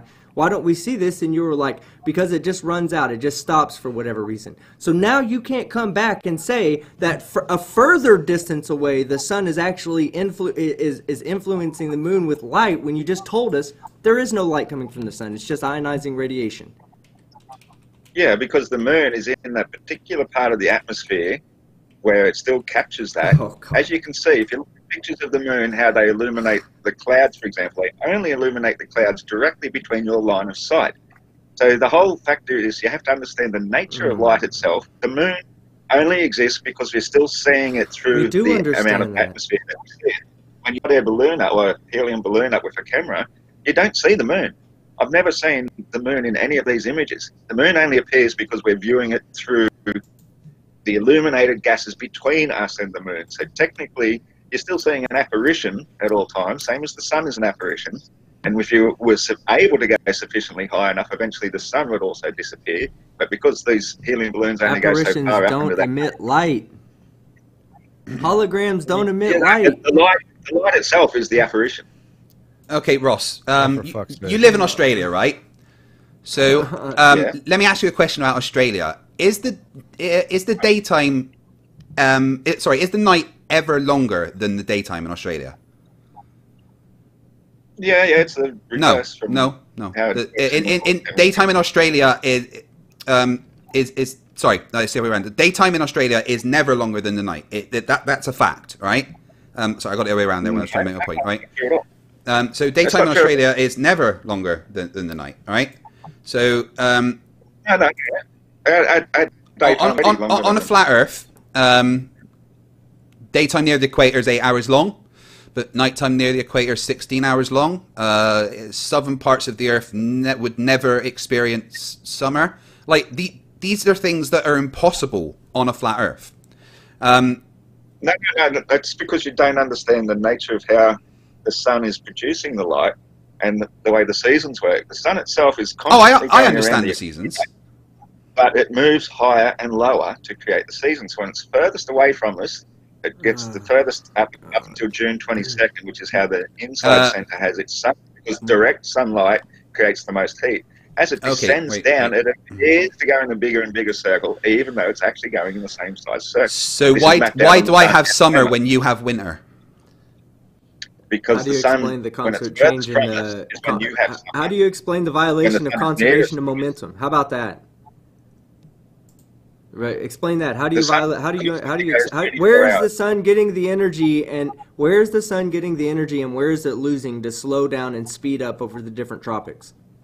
It's not slowing down or speeding up. It is going It has to be. It has to be. It has to be. It is moving. No, it can't. Higher and lower, and because you don't understand how perspective works, when it's lower, it appears to go in a bigger circle. What? When it's higher, it appears to go in a smaller circle, but it's still going in the same size circle the entire time. If you take a picture of the sun every day at the same time, once a week over a period of 52 weeks, you'll see the sun and a lemma mapped out, which is this big figure 8 sort of on its side. The two crossover points represent the two equinoxes. The top part represents June 22nd. The bottom part represents December 22nd. And it moves in that figure 8 image to us from below, because the apparition is created at the same height of the atmosphere, which makes the sun always appear to be the same distance from us, but it's actually getting higher and lower to create that illusion. And that is why the top part of the sun... So I just correct myself. What I was trying to... You're not answering the question, Ross. Yeah, I was trying to explain to. I was getting it wrong about how it would be on a globe compared to a flat Earth, because I was trying to talk flat Earth Jesus into a corner and I failed miserably there. I understand. On a flat Earth, right? It would be. This is how it would be, right? You would see the sun at different places in the sky at different points in the year. And if you are saying you would that, think so if you don't understand the true nature of light, though, and if you don't understand the true nature of light, how it works, then you're going to assume a false model. Okay. That the sun is. Oh, wait, I'll get rid of the. That's the hardest thing that kind of grasp. Hold on, I want to go back. Hold on, I'm really tired. I'm really tired of flat earthers not addressing my points. Flat Earth Aussie Jesus, listen to me. I'm tired of you guys not addressing my points. We'll get to Craig in a second, but I want to ask you real quick. How do you explain the energy that's required to lift the sun up higher and drop it down lower, speed it up, slow it down, whatever it needs to do? Where is the energy coming from that the sun is going to need to have? This is basic physics. These are basic conservation of fucking momentum. Well, actually, this is where you enter into unknown territory. And if I was to explain that to you, you'd just probably laugh at me and ridicule me because you don't understand the nature of this created realm we live in. That the sun is actually the greatest angel charged by the car, and it is a powerful angel who has been directed as to how to act. It's it's been called many different names, different sun gods over all the different years, and that's why we now have this model worshipping of our belief. The sun is the greatest angel. It is Lucifer. Sun's the greatest angel. And it is. And I have a question from a friend of mine. So the sun's an angel. So real quick, a dapper dinosaur friend of mine, he asked me to ask you. You think that the dinosaurs are genetically engineered weapons created by the ancients? Is that true? I don't have an opinion on what the dinosaurs may or may not be. You don't think they're genetically engineered? They're dinosaurs. If they did, they would have been. Yeah, probably genetically engineered. So if they did exist, they would have. Okay. Okay, so they're genetic. So dinosaurs are genetically engineered, and the sun's an angel. You need help, man. You seriously need some mental attention. I cannot, in good conscience, continue. I'm not talking about LSD. I am backing out of this because at this point, I think that it is cruel and unusual to make some fun of somebody in your mental condition. I think you need serious help. I find it unethical. I am not going to. I am personally not going to continue in this conversation. I'm done. Okay, good. I appreciate it if you drop out because you don't contribute anything except ridicule. Take it easy, Steve. Cheers, Steve. Many things can be considered angels, and unfortunately, it does make the person stating it sound a little bit crazy unless you understand it for yourself. How angels are not what we expect them to be. They're various living entities can take on many different sort of forms that we can't comprehend. My question for you, Flat Earth Ozzy, my question for you is what evidence do you have? What evidence do you have? Other than conjecture, what evidence do you have? That these are angels? What do you mean evidence? You're making it all up as far as I'm concerned. Man. As far as I'm concerned, hold on. No. Hear me out. You're making it all up, okay? That's my assertion right now, is that you're just making all this up unless you provide me with some kind of evidence that backs up what you say. When you understand the true esoteric knowledge of everything, you understand that the various angels, earth, air, fire, and water, combined make the fifth element, which is life, which is us. We are the living fifth element. And all these other angels are angles and aspects of existence, which all together are what create this wonderful realm, all this life that we live with. You sort of just take life for granted and don't realize what a miraculous gift every living thing is. When you become aware of how every living thing is a miracle in its own right, you stop taking it all for granted and you stop looking at everything scientifically and saying, well, we don't take things for granted. We try and explain the universe. I hold those same beliefs as far as the value of life. Like, do you not think that I recognize how much of the odds were against that I existed? I don't say God did it. Okay, I just say that it happened because it happened. I'm still special. Everybody here is still special. The fact that you exist is against all odds, but you do. That's fucking awesome. But guess what? It doesn't mean there's a fucking God. Hey, how about this? Hey, have you ever won the lottery? Have you ever played the lottery? I don't even know if Aussies have lottery, but here in America, I'll just say, can you imagine the people that have played the lottery over and over and over and over and over and over and haven't won? Do you think the only people that win are the true believers of God, for instance? No, because it's just luck. We're lucky. We are lucky. We're not insignificant. We're lucky. And because we were able to survive and be on this beautiful planet. But that's what I'm saying. You're using angels and you're using emotional pleading to explain everything. Angels, gods, this and that. I don't need all that. And I can still come to a better explanation than you can. You asked me what energy creates the infinite thing that we see, the sun, which is the giver of life. No life would exist without that, because it is the interdimensional portal between the realms, between the dimension of heaven and earth, the physical plane, the Mother Earth, the living Mother Earth, and the Father Sun, as we call it. But it's the Father. I mean, the Sun is really also like the Son of the Father, as you wish, if you wish. Like, that's why it's called the Son of God. That's why all the deities, always Jesus, everything, all these sun gods, they're always called the Son of God, because it's also... Okay, well, you're just making shit up. That you can't back. That's like literally the yeah, child just, of God. I've said this before. It is a million times brighter than the midday sun. Yeah. That's what annihilates us. That's why the true Father cannot show himself to us here on earth. He has to use his representatives. Look, Ross, I need to stop you there. Imaginary friends don't get a say in this conversation, all right? I'm sorry. Well, you asked me. Yeah, until they can manifest themselves. Yeah. Until they can manifest themselves and speak for themselves, they will remain silent. Right, and are you saying that the sun can appear at different sizes just because it's an angel? Because as the video I've been showing quite clearly shows, that the sun throughout the day does not change its angular size. And if the sun if the sun was if the sun was circling above us, meaning it would be going away from us and towards us, it would change its angular size throughout the day. But it doesn't. No, Look, there's evidence here that it doesn't. Let me explain that. You make that claim, but you don't let me explain why it doesn't. Go on then. You refuse to listen. Please explain how the sun is magic. Perspective is a real thing. When it's coming towards you, it appears to be rising upwards. And that's why pyramids are so involved with sun worship, because the sun appears to be moving in a great pyramid line or arc above you. That's all appearance from perspective. But because the sun we are looking at is an apparition, and that apparition is created by the atmosphere, and the atmosphere is still the same constant height, then the apparition that we will see will always remain the exact same size, regardless of how it appears or how near or far it is. Because I love how you say atmosphere without realizing that you're admitting to a globe. No, it's not. Atmosphere, Ross. Admitting to different layers. It's admitting to different layers. Atmosphere. Flat level layers. Ross, what shape is this, Ross? I don't care what that's called. It's called a sphere. Atmosphere. Hold on. No. You can't pick and choose when you decide you want to do that, Ross, because just a second ago you said, oh, it's the son of the Father, and that's why they call it the Son. You get it? The Son.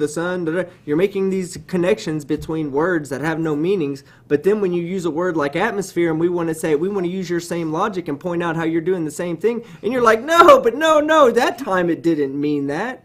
This time, my rules don't apply. Other times, my rules do when it fits my narrative. That's bullshit. Have some intellectual honesty, please. Atmosphere, you admit it to being a globe, just accept it. Ross, do you know what angular size actually means? Yeah, I got it. No. And I think, honestly, I think that the conversation needs to end there, Ross. You came on today, and I titled this The Final Showdown for a particular reason, because this was the last time that I was going to display your stupidity to the world. I have quite clearly shown that you have no fucking clue what you are talking about. Like, in the slightest. You don't understand the most basic of physics, like, concepts at all. Like, you don't understand perspective. You don't understand our model, yet you claim to debunk our model, but you don't know our model, and that's the problem. The problem is that you don't know our model. Wait, no. The problem is that you don't know our model, and you refuse to learn it. And because you don't understand it, therefore it's fucking magic. All right. And if you want to go with God and stuff, right? If you want to go with God and stuff, right? There is no reason why God could not have made the Earth as a sphere in the galaxy that we have. There is no reason why God could not have made the heliocentric model. So just saying because of God is a fucking stupid thing to do. Do me a favour. Have you still got that globe there with you? That sphere? Can you just hold that up for a second and put one finger on America, one finger on China, and hold it up in front of your face and look at that giant bulge of water on top, and you really think that that's what our oceans do, that the water doesn't flow down following the curve, go back around those... Yeah, well, again, you've just proven you don't know the fucking model, because down on this is towards the center of it, you fucking idiot. Oh my God. In your belief, yeah. No. We never see doing that. Gravity, you fucking retard! Gravity! Have you ever heard of fucking gravity? Gravity! Ross. We need to fix the small problem here. Put that globe back up. I want to tell you the problem, okay? That on the globe, and I'm trying to help you out here. I'm not trying to be a dick. I'm really trying to help you understand why what you said is pretty much one of the stupidest things a person can say. every point on the outside of that sphere, every point that he can touch with his finger, is equidistant from the center of that globe. Okay? Now that means that while the water, to you, you may say, well, look, if I put my finger on one side and my finger on the other and I make this side the top, well, then all the water should flow down. But that's not what happens. Because down, the only way it's going to flow to another part is if there's a point on that surface that's closer to the center of that surface than the point next to it. At that point, it will roll down slightly. Both of my fingers, right, Ross, in comparison to this globe, Ross, stop one second. In comparison to my fingers, in comparison to this globe, both of my fingers are pointing down, all right? They are both pointing down, because down is towards the center of the globe, all right? Don't you understand how insane that seems to somebody that thinks logically? Up is up. I wouldn't know. I talk to flat earthers. I very rarely speak to someone who thinks logically. Up. We know from every experiment we can do with water on any scale that water seeks and finds its level, and it never curves. You just have this. Sorry, water never curves. Water never curves. Tell me what a meniscus is. Tell me what a fucking raindrop is. Then tell me water doesn't curve. Meniscus has nothing to do with curvature of the Earth. It goes the opposite way, doesn't it? Because it's surface tension on the sides of the but you just said water doesn't curve, and I just proved you wrong twice. So, right. No, you didn't. Yeah, I just did. No, water will find its point of lowest potential, right? And the point of lowest potential for water is to be a sphere, or to conform to the forces that are acting on it. And do you know what force is? Do you want to know what force is acting on water to make it seek its lowest point? Any idea? Anyone? Desert File? Gravity, you fucking retard! Gravity! That's the answer. Hey, I would like to propose that we. Guys, I would like to propose that we go ahead and wrap it all up. Yeah. You started to fight the Flerfs, but it seems like we're kind of getting back into conversation. I guess I'll start by saying my goodbyes. Flat Earth, Aussie Jesus, love having the conversation with you. Completely disagree with you, but I really don't mind speaking with you. Yeah, on everything. But at the same time, I really don't. There's a lot more nasty people out there, so I do appreciate you being at least somewhat cool tonight. Fight the Flat Earth. I appreciate it. Always a pleasure to have you on, man. Video coming out real soon, guys. Today? Yeah, thank you. No, not today. I'm still recording it. You know, I needed to take my few days relaxation with all the news and everything. So, well, I think I'm about ready. So I'm gonna get back into it. And we'll be doing my 20,000 subscriber special next Sunday or. Either Saturday or Sunday. We'll do it one of those days, Saturday or Sunday. So. Big up to Team for getting 20k, man. If there's a creator that deserves it, it's you. You know, I could easily binge watch all of your videos in the beginning. I think you're incredible and well done on 20k. But yeah, Flat Earth Jesus. Let me address something with. Let me address something real quick. Barry on in the thing says, "Is yesterday's stream going to be online because it's off right now?" And I only pulled it down because we spent an hour trying to help the Flat Earther get into the live stream, which he couldn't. Yeah, at least Flat Earth Jesus did that. Ups on you for being able to get into the live stream. Please talk to your fellow Flat Earthers. It's unlisted, Barry, but what I'll do is I'll post the I'll just post the link to it in the live chat for anybody that wants it. It's still able to view. It's just not public because of the hour and 10 minutes we spent trying to get the Flat Earther in. Before I gave up on him, dickweed. Yeah. All right. Thanks. One final thing before I go as well. I'd just like to say that anybody that believes in curving water just because it goes out of sight and out of mind, I think you're insane. Clearly, Earth is all a bit above water level. Thinks we're insane. To believe otherwise is a form of insanity. You globe leakers are insane. I really think you need to seek some kind of mental health. I mean, Ross, I've been doing this for 9 months and I've talked to a lot of Flat Earthers, but you are by far the fucking craziest. And this probably will be our last conversation because, like I said, I wanted to make it the final time that I displayed your stupidity to the world. And thank you for giving me that opportunity. You're clearly the most globe twat around, so thanks for that opportunity as well. No worries. Go and enjoy your hangover. Bye. Yeah, so he's gone. Before we go, guys, there is something I want to. Where is it? someone's been helping me out. Big shout out to Steve McRae. Yeah, well done, Steve. Big shout out to Steve McRae because he wasn't here to say his goodbyes, so let me say them for him. If you're not subscribed to Steve McRae, please subscribe to him. Amazing content creator. He is the heart of what used to be the Non Sequitur Show, and he's taken that heart to his own channel. And yeah, go subscribe to Steve McRae. Yeah. There is one of someone who watches both of us team called Magic Spark, who's been helping me out with some graphics, and I just want to show you guys what he's been working on for me. Check this out. Oh, play, will you? How badass is that? So massive shout out. I saw it already. Yeah, massive shout out to Magic Sparks. He's going to slow it down for me and run it through Blender so it can be a little smoother, and I'm going to have that as my background in the future because it's absolutely amazing. So yeah, a big shout out to Magic Spark. Thank you very much for the advice you've been giving me on After Effects and your thoughts on what I can do. And thank you for making this for me. I really, really do appreciate it. It's amazing that people want to help me make my channel even better. So I think we're going to read Super Chats and then get out of here. Wow, that was a hell of a conversation. Hey, team? Yeah. Like I said, I don't mind him so bad. I just wish... I'm tired of these flat earthers just not answering my questions. I ask they don't know how to answer questions. Basic science questions. And that's the problem. They always just... take it when you ask them a question like I asked him about the South Pole or about the southern rotational stars. His answer was there is no southern rotational. I'm like, no, you're not allowed to say that because we know that to be factually honest, correct.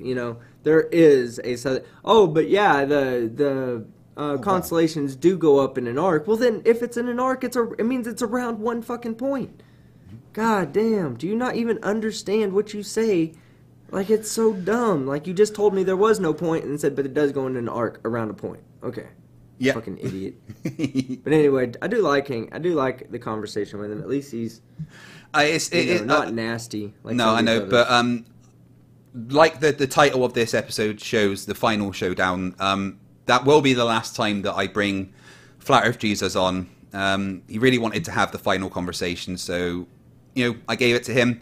But... that kind of crazy can only be dealt with so many times. Steve, if you're still listening, I need to remind you that you introduced me to Flat Earth Jesus. You did this to me.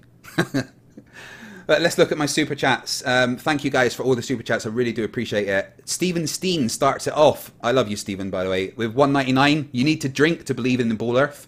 And then another one from Stephen Steen. If the Earth was a ball, we'd have pictures, you dummy. Yeah, where's the fucking pictures of the globe Earth, man? MA2 Fletcher Eisler, $5. The bad part of having common sense is listening to those who don't. Yeah, being stupid is a bit like being dead, I think. You don't realise that everyone else is suffering, basically. £5 from Second Best Bob. Come on, guys, picking low-hanging fruit now, aren't we? He is the lowest of the low of fruit. But like Team says, at least he's not hideous. At this point, any flat earther is low-hanging fruit. Just so you know, any flat earther that's out there, until you can provide a model that describes what you believe. But we don't live on a model. Yeah. Oh God, I know, right? But what I'm saying, I guess what I'm saying is if you ask a flat earther to explain an event, he has to explain that particular event. He can't say, well, this is going to also happen again in 20 years, and this is why. It's always, well, this event occurred because of this reason. Well, why did the solar eclipse? Well, that event occurred because of this reason. It's always individual events and never like a predictive or predictable model that allows us to go, oh, now we can prepare for this. No, you can't. You can never prepare for it. You can always explain the event that just happened after it's happened and try to make up some ad hoc explanation for it. So, flat earthers, if you come on here to debate, you are low-hanging fruit. So, sorry guys that you have to deal with that. $5 from C4. Now, Flat Earth Aussie Jesus, if you're gonna bring mind-altering drugs to class, please bring enough for everyone. Yeah, please share whatever you're on. 26 from Carl Christopherson. Thanks for the sex. I love the sex. What is it? What is make a claim and the proof of evidence? Yeah, flat earthers don't do evidence. £5 from Sarcastic Barman. Sarcastic Barman, excellent channel. You really guys should check him out. One of my mods, please put a link in the chat. I'd appreciate that. We'll have to watch later. Enjoy, guys. Yeah, I know. It's in the UK, it's 3:20 in the morning here. I'm sure my neighbours are going, what the fuck's going on down there? Another 1.99 from Stephen Steen. This chat is a perfect example of Dunning-Kruger. Yes. €5 from Forever Learning. It would be better if the sun would shine at night because during the day we have enough light. Har har. $50 Aussie dollars from Aussie Globehead. Go Steve the Boggin Slayer. Yeah, Steve went a bit Super Saiyan, didn't he? 10 runs from Lucian Andreas. Thank you. I do love a Ron Weasley. Oh my fucking god, I lost the rest of my brain cells. Dodo. Yeah, I lost mine as well. I kind of lost my train of thought with one of the points I was making and said all the wrong things. So I do admit that I said some stupid things with the Australia bit because I was trying to go the other way round, and Flat Earth Aussie Jesus hurts my brain. For US 99 from the Armed Liberal. Flat Earth Aussie Jesus needs meds and a lobotomy. No, he doesn't need another lobotomy. He's already had one, honest. 666 from Rangerman 9404. I picked a bad time to quit vaping black market THC pods cut with vitamin E. Yeah, yeah. This would make me start smoking. 26 more from Carl Christopherson. Fight the Flat Earth. You are adjusting your CIA earpiece too much. Oh, sorry. I forgot that I was talking to the CIA at the same time. Although that is the reason why Math Powerland has refused to debate me. He says he thinks I'm CIA, but Math Powerland is not a flat earther. He's an actor. We all know that. $2 from Rangerman 940. Oh, sorry, no, I missed one there. $5 Aussie dollars from John Rapp. Going to keep repeating this. The only time the ocean horizon is eye level is when you are eyeball deep in the water. For fuck's sake, Ross, you are wrong. Yes, that's right. $2 from Rangerman 9404. Hello, 911. I'd like to report a train wreck. Yeah, this was a train wreck crashing into a car crash that then set on fire and hit a school at the same time. It was terrible. €2 from J Vamp this tree guy. I'm sorry if I ruined that name. Oh God, please stop. I'm becoming brain dead. Welcome to my world. £4.99 from the evil Scotsman. Listening to Flat Earth Aussie Jesus makes me wish for a nuclear winter. $1 from Earthrise with no message, thank you. $5 Canadian from Yasan. The thing he just said to prove he is not wrong. It's Sharpie Gate all over again. $5 Canadian from Dean Lindholm. If both teams pray for a win, why don't they both win? Good point. 26 from Carl Christopherson. Well, I can't take this no more. Dance, you motherfucker. Oh, he wants a sex dance team. You have to get it on my on my 20. I owe him. I know. Yeah. Carl Christopherson, you're still owed because I didn't do it last time, and I was too busy Naruto running into my wall for the last stream. So I didn't sex dance, but on my next stream, Carl, you know what? I may be wearing a mankini for my 20K subscriber special. I'm trying to figure out a way of wearing a mankini and not getting demonetized. So yeah, keep your eyeballs pressed for that one, guys. We'll give you all the sets. If you do watch the 20K, yeah, you'll get the dance. Yeah, you'll get all the sex on Team's stream, I promise. I might even wear a mankini, who knows. $2 from Alternate Keck, Flat Earthers Glow in the Dark, Party Bus INC. And another $50 from Aussie Globehead, thank you very much. Ask the Wizard of Oz, does the sun come through the portal when he bends over? Where were we? I lost where I was. Another 26 from... Shilbot has a dirty mind. Yeah, man. Another 26 from Carl Christopherson. Sorry, love you guys. We love you too. We do love you. And you will get all your sex dance in one go. We promise it. And $2 from Bubble Burster. I don't understand. So it's nonsense. That is the Flat Earth mantra in a nutshell. They don't understand it. Therefore, it's fake. And that's it. Thank you, everyone, for joining me tonight. This has been insane. I will have my new video out tomorrow, which is a collaboration with the Creaky Blinder and is titled Stupid Humans Think Volcanoes Are Fake. I'm going to. I was supposed to have a debate earlier in the day on NASA and space travel with a guy called If You Laugh, You Sub. I'm calling you out right now. You're fucking bitch made because you stopped replying to my emails and didn't do the debate. So if you laugh, you sub. You are bitch made. Oh, the Athens 619, $5. If there was a Dunning-Kruger award, Flat Earth Aussie Jesus would come first, then Nathan Thompson in second. Yeah, it'd be pretty hard to decide who got that. But they don't even understand what Dunning-Kruger is, though. They really, really don't. So yeah, I'll have my new video out tomorrow. Do you know when yours is going to be out, team? Mine's going to take a few days. I haven't even started to record it. It's all written. I'm just trying to get back in the mood of doing things. Yeah, I understand. Which I'm back, but yeah. I'm back. I've had my moment of grief, but just taking a few days to process everything before I get started again. Yeah. In regards to Psystrike, if you guys don't know, Sean Hufford will be holding a memorial stream. Team, when is that? This Friday coming up, 12 Eastern a.m. Yeah. So it's really early. The start of the day, Saturday, is when it is. Yeah. That's when Psystrike held his movie night, and we feel like we just want to honor that. Or, I'm sorry, it'd be... I don't know if it's 12 o'clock Central, because he used to do it at 12 Central, I thought. So, I don't know, we'll figure it out. But, hey, everybody, Sean Hufford, you'll find us there next Friday night. Yeah, so, Sean Hufford will be doing a memorial stream to commemorate a great loss to the community in Psystrike.